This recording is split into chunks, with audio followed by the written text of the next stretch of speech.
Отделение эндоскопии было открыто вместе с больницей в 2015 году. За это время было проведено свыше 1000 операций и более 30 тысяч исследований. В отделении установлено уникальное оборудование, позволяющее выявлять у пациентов опасные заболевания на самых ранних стадиях.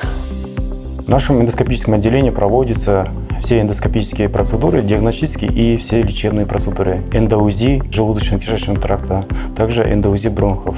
Под контролем УЗИ мы проводим пункцию, биопсию берем из патологического очага. Есть некоторые патологические состояния бронхолегочной системы, которые должны для диагностики иметь биологический материал, то есть ткань лимфоузла, легочную ткань или бронха. Это интерстициальные заболевания, диффузные поражения легочной ткани, это различные опухолевые процессы легких, средостения, бронхов. Кроме того, это какие-то профессиональные заболевания, гранулематозные поражения легких, в частности саркоидоз, который сейчас довольно часто встречается у нас в стране.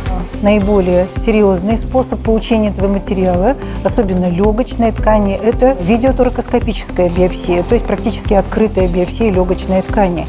Но не каждый пациент может быть подвергнут такому вмешательству в силу ряда причин, в частности, наличие каких-то серьезных, тяжелых патологических состояний, фоновых заболеваний.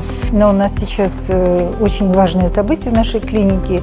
Мы внедрили методику трансбронхиальной биопсии, которая позволяет делать пациентам даже с тяжелыми патологическими состояниями.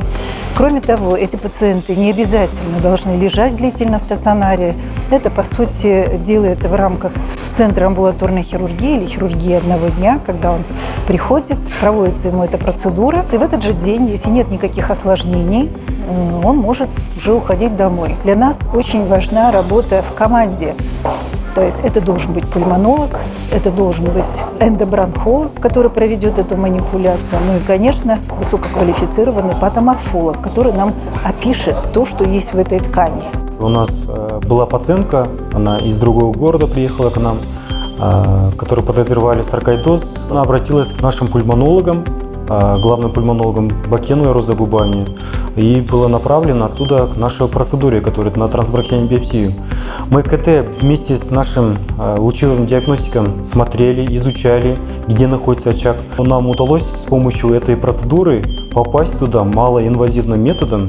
Мы точно попали в этот очаг 3-миллиметровый, и гистологический, и цитологический, и все, которые промывные воды, мы прицельно взяли оттуда, и диагноз верифицировался. Очень хорошо было бы, если бы эта информация была доступна всем в Республике Казахстан, чтобы пациенты знали о том, что есть такая методика, что она доступна, и они могут прийти, и любой человек нашего государства может прийти, и иностранцы в том числе могут пройти это исследование.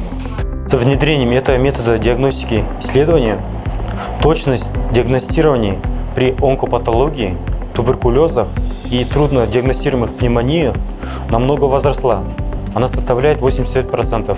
Сегодня мы можем говорить о раннем выявлении и своевременном лечении. Об этой процедуре в Казахстане должны знать как можно больше. Данная методика доступна, эффективна, и любой казахстанец, как и гражданин другой страны, могут пройти это исследование.